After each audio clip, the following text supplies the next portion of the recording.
नमस्कार, आप देख रहे हैं एनडीटीवी राजस्थान। मैं हूं आपके साथ मनीष शर्मा। बुलेटिन की शुरुआत कर लेते हैं बड़ी खबर के साथ। बड़ी खबर है पेपर लीक मामले से जुड़ी हुई और इस मामले में अपडेट आप तक लगातार पहुंचा रहे हैं कि डोटासरा के सरकारी और निजी आवास पर ईडी की कार्रवाई लगातार चल रही है।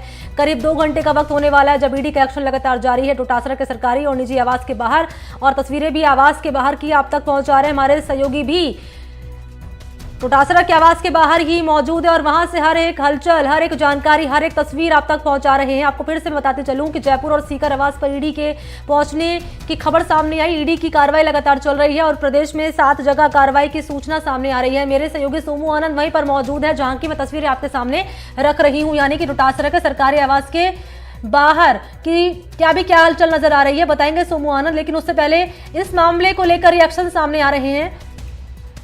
तो ईडी की छापेमारी से सियासत गर्मा चुकी है। राजस्थान कांग्रेस के महासचिव हैं आरसी चौधरी, उन्होंने क्या कहा है इस कार्रवाई को लेकर, वो आप सुनिए।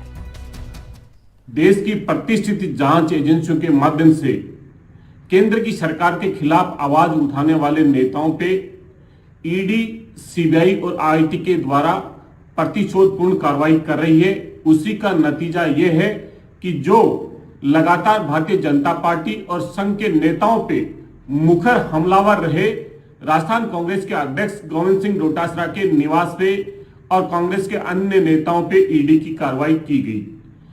राज्य के अंदर चुनावी समय आने पे हम लगातार कहते रहे हैं कि केंद्रीय जांच एजेंसियां जो देश का गौरव होती हैं, उन्हें भारतीय जनता पार्टी ने अपने टूल के तौर पे, हथियार के तौर पे काम ना ले। और मेरे सहयोगी सोमू आनंद वहीं पर मौजूद हैं जहां से तस्वीरें आप तक पहुंचा रहे हैं, यानी कि डोटासरा के सरकारी आवास के बाहर अभी क्या हलचल नजर आ रही है सोमू आनंद? देखिए, ईडी की कार्रवाई लगातार जारी है और ऐसी सूचना है कि सीकर में वहां पर जो रिश्तेदार हैं गोविंद सिंह डोटासरा के, और स्वयं गोविंद सिंह डोटासरा से भी ईडी के अधिकारियों ने पूछताछ की है। इस बीच बड़ी खबर यह है कि मुख्यमंत्री अशोक गहलोत ने सोशल मीडिया प्लेटफॉर्म एक्स पर पोस्ट किया है और उन्होंने लिखा है कि दिनांक 25 को राजस्थान की महिलाओं के लिए कांग्रेस की गारंटियां लॉन्च, और दिनांक 26/10/23 को राजस्थान कांग्रेस अध्यक्ष गोविंद सिंह डोटासरा के आवास पर ईडी की रेड और मेरे बेटे वैभव गहलोत को ईडी में हाजिर होने का समन। अब आप समझ सकते हैं कि जो मैं कहता आ रहा हूं कि राजस्थान के अंदर ईडी की रेड रोज इसलिए होती है क्योंकि भाजपा ये नहीं चाहती कि राजस्थान में महिलाओं को, किसानों को, गरीबों को कांग्रेस द्वारा दी जा रही गारंटियों का लाभ मिल सके। तो ये पहली प्रतिक्रिया मुख्यमंत्री की आई है और अब से थोड़ी देर के बाद प्रेस कॉन्फ्रेंस भी मुख्यमंत्री करने वाले हैं, ऐसी सूचना है। और उसके साथ साथ जो प्रदेश प्रभारी हैं सुरेंद्र रंधावा, उनकी प्रेस कॉन्फ्रेंस भी है। तो लगातार कांग्रेस की तरफ से भी प्रतिक्रियाएं आ रही हैं। सीकर और जयपुर समेत 7 जो अलग अलग जगह हैं वहां पर गोविंद सिंह डोटासरा से जुड़े जो ठिकाने हैं वहां पर ईडी की कार्रवाई हो रही है लगातार। और ये जयपुर स्थित उनका आवास है जहां पर ईडी के अधिकारी और जो सीआरपीएफ के जवान हैं वो यहां पर अंदर मौजूद हैं। यहां पर पिछले 1.5 घंटे से अधिक का वक्त हो चला है जबकि कार्रवाई शुरू हुई है। और जो पेपर लीक का पूरा प्रकरण है उस प्रकरण में जांच जो है वो जारी है। और हमने देखा कि कांग्रेस के कई नेताओं पर, आरपीएससी के अलग अलग सदस्यों पर कार्रवाई के बाद अब इस कार्रवाई की आंच जो है ये कांग्रेस के अध्यक्ष गोविंद सिंह डोटासरा तक पहुंच चुकी है और उनके सीकर एवं जयपुर समेत 7 अलग अलग जगहों पर ईडी ने कार्रवाई की है। कुछ रिश्तेदारों के यहाँ भी ईडी की टीम पहुंची है, ऐसी सूचना मिली है। और सुबह 9 बजे से जो सीकर स्थित उनका आवास है गोविंद सिंह डोटासरा का, वहाँ पर पूछताछ हुई है, यह भी बताया जा रहा है। और कई सारे दस्तावेज और सबूत इकट्ठा कर रही है ईडी की टीम। और जब ये कार्रवाई समाप्त होती है उसके बाद जब ईडी की टीम हमें बताएगी, जो प्रेस नोट ईडी जारी करती है कि उसमें क्या कुछ जब्त हुआ है, तो भी हम बताएंगे। लेकिन फिलहाल यही है कि ईडी की कार्रवाई पिछले 1.5 घंटे से अधिक से यहाँ पर जारी है जयपुर स्थित आवास पर। इससे पहले सीकर में भी कार्रवाई हो रही है और ऐसी भी सूचना है कि कई रिश्तेदारों से और खुद गोविंद सिंह डोटासरा से भी ईडी के अधिकारियों ने पूछताछ की है। अच्छा, एक चीज जो हम देख रहे हैं सोमू आनंद की, डोटासरा से जुड़े जो लोग हैं, उनके जो करीबी हैं, उन पर ईडी का शिकंजा इस रूप में सामने आ रहा है कि उनके रिश्तेदारों से भी पूछताछ हो रही है। उससे पहले हमने देखा मुख्यमंत्री अशोक गहलोत को जो करीबी रहे दिनेश खुड़निया, उनके यहाँ पर भी ईडी की टीम पहुंची और अब डोटासरा के ऊपर ईडी का एक्शन सामने आया है। क्या लगता है कि आने वाले वक्त में ये जो एक्शन है ईडी का, ये कांग्रेस पार्टी की मुश्किलें बढ़ाएगा? और यहाँ लगे हाथों बीजेपी का मुद्दा मिल गया है चुनावी। देखिए जी, जी बड़ी बिल्कुल अशोक गहलोत ने जो ट्वीट किया है उसमें उन्होंने ये मेंशन किया है, ये बताया है कि मेरे बेटे वैभव गहलोत को ईडी में हाजिर होने का समन आया है और उन्होंने उस समन की कॉपी भी यहाँ पर साफ तौर पे दिखाई है, जिसमें इन्फोर्समेंट डायरेक्टरेट ने ईडी ने वैभव गहलोत को समन जारी किया है और ईडी के सामने पेश होने को कहा है। तो अब तो मुख्यमंत्री तक जांच की आंच बिल्कुल पहुंच ही चुकी है और उनके बेटे को ईडी ने जब समन जारी कर दिया है और उनको सामने आने को कहा है ईडी ने कि आप हमारे सामने आइए, अब उनसे भी पूछताछ की जाएगी।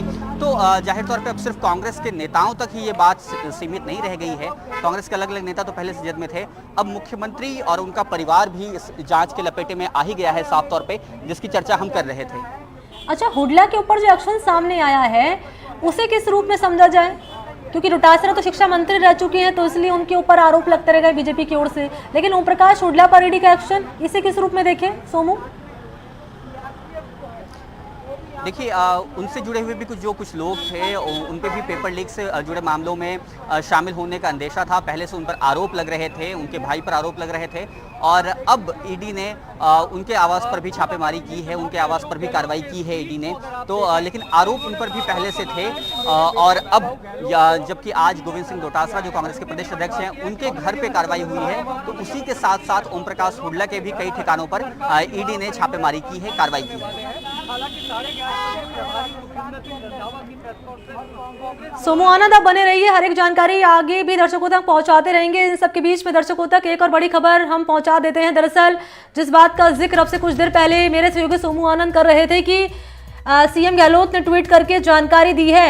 सोशल मीडिया प्लेटफॉर्म एक्स पर उन्होंने ट्वीट किया है और प्रतिक्रिया सामने आई ईडी की कार्रवाई पर कि महिलाओं और किसानों का भला नहीं चाहती है बीजेपी। ये कह रहे हैं मुख्यमंत्री अशोक गहलोत, मेरे बेटे वैभव गहलोत को भी ईडी का समन जारी किया गया है। सीएम गहलोत ने ट्वीट करके ये जानकारी दी है।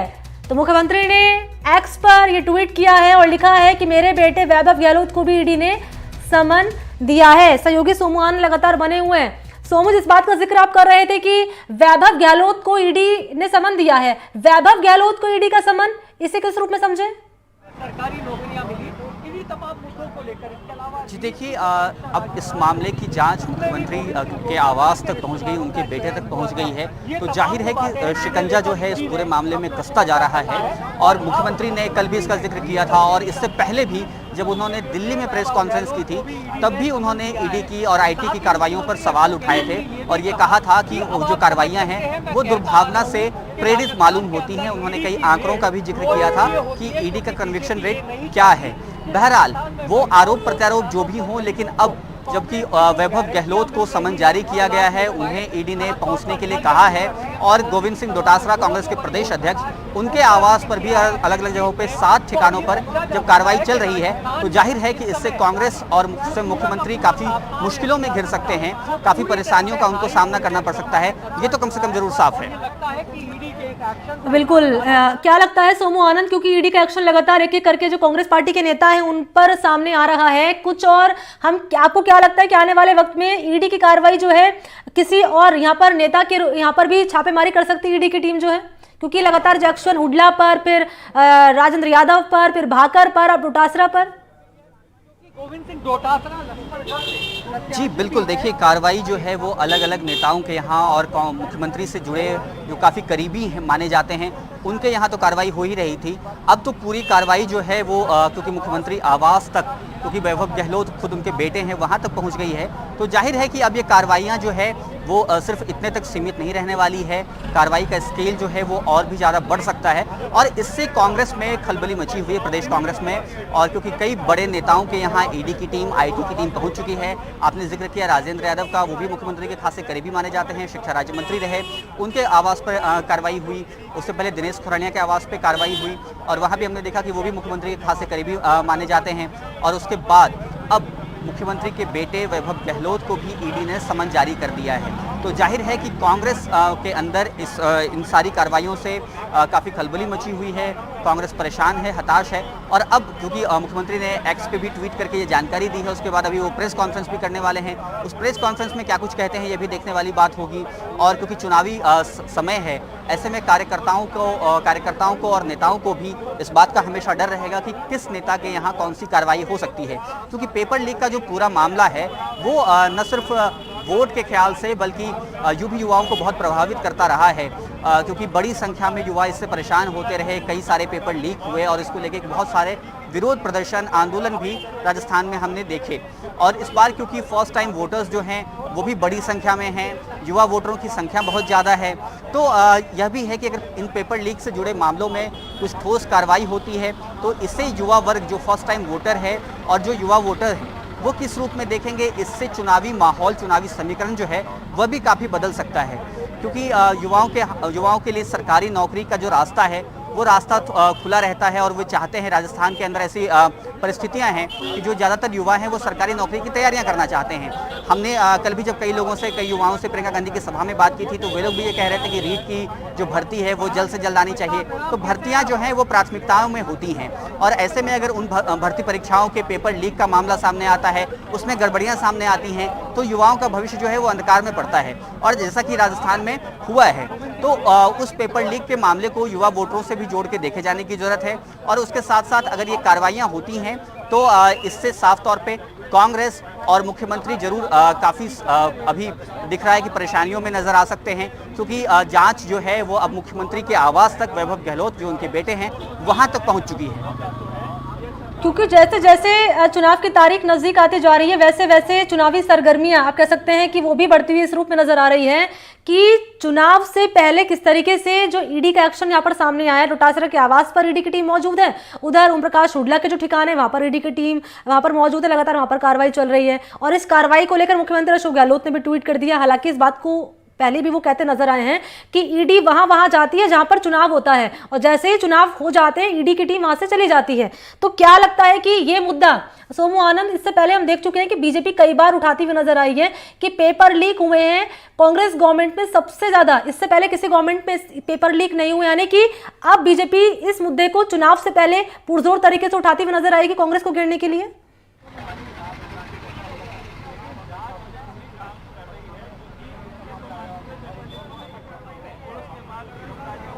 सोमू जी बनी जी, क्योंकि पेपर लीक का मामला सोमू आनंद बीजेपी कई बार उठाती हुई नजर आई है। कल हमने देखा राज्यवर्धन राठौड़ ने इस मामले को उठाया, चाहे शहजाद पूनावाला हो, संबित पात्रा हो। बीजेपी लगातार इस मुद्दे को लेकर कांग्रेस पार्टी पर हमलावर ये कहती नजर आई है कि कई बार कांग्रेस गवर्नमेंट में पेपर लीक हुए हैं।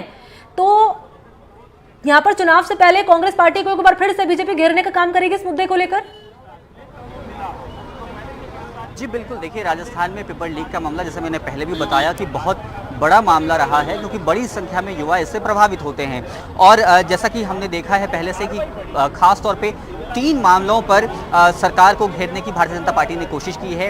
एक महिलाओं के खिलाफ जो अत्याचार हुए हैं, अपराध हुए हैं, महिला अपराधों को लेकर के घेरने की कोशिश की है, पेपर लीक और भ्रष्टाचार, ये 3 सबसे बड़े मुद्दे हैं जिसपे कांग्रेस की सरकार को भारतीय जनता पार्टी लगातार घेरते रही है। अब ऐसे में जब पेपर लीक को लेकर के इतनी बड़ी बड़ी कार्रवाइयां हो रही हैं तो जाहिर है कि भारतीय जनता पार्टी इस पूरे मौके को अपने पक्ष में भुनाने में, कांग्रेस पर आरोप लगाने में पीछे नहीं हटेगी और लगातार कांग्रेस के नेताओं पर, कांग्रेस के पदाधिकारियों पर और सरकार में जो मंत्री थे, विधायक थे, उनसे जुड़े हुए लोगों पर भारतीय जनता पार्टी के तमाम नेता, चाहे वो प्रदेश स्तर के हों चाहे वो राष्ट्रीय स्तर के हों, पेपर लीक के मामले पे लगातार वे उनका विरोध करते रहे हैं, उन पर आरोप प्रत्यारोप करते रहे हैं।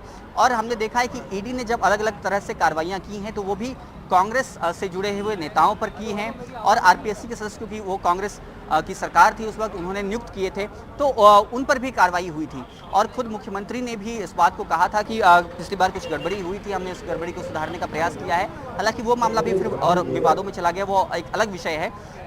लेकिन ये जरूर है कि पेपर लीक का जो पूरा मामला है वो भारतीय जनता पार्टी को एक बड़ा मुद्दा मिला है और जब ऐसी कार्रवाइयाँ हो रही हैं तो भारतीय जनता पार्टी वोटरों के बीच में ये संदेश लेकर जाएगी कि इस मामले में सरकार के मंत्रियों की, कांग्रेस के पदाधिकारियों की मिलीभगत रही है, कांग्रेस के नेताओं की मिलीभगत रही है, जिसके बाद पेपर लीक जैसी घटनाएं जो हैं वो हुई हैं। और जाहिर है कि क्योंकि इससे युवा प्रभावित होते हैं तो उस वोट बैंक को भी साधने का प्रयास भारतीय जनता पार्टी करेगी, इसमें कोई दो राय नहीं है।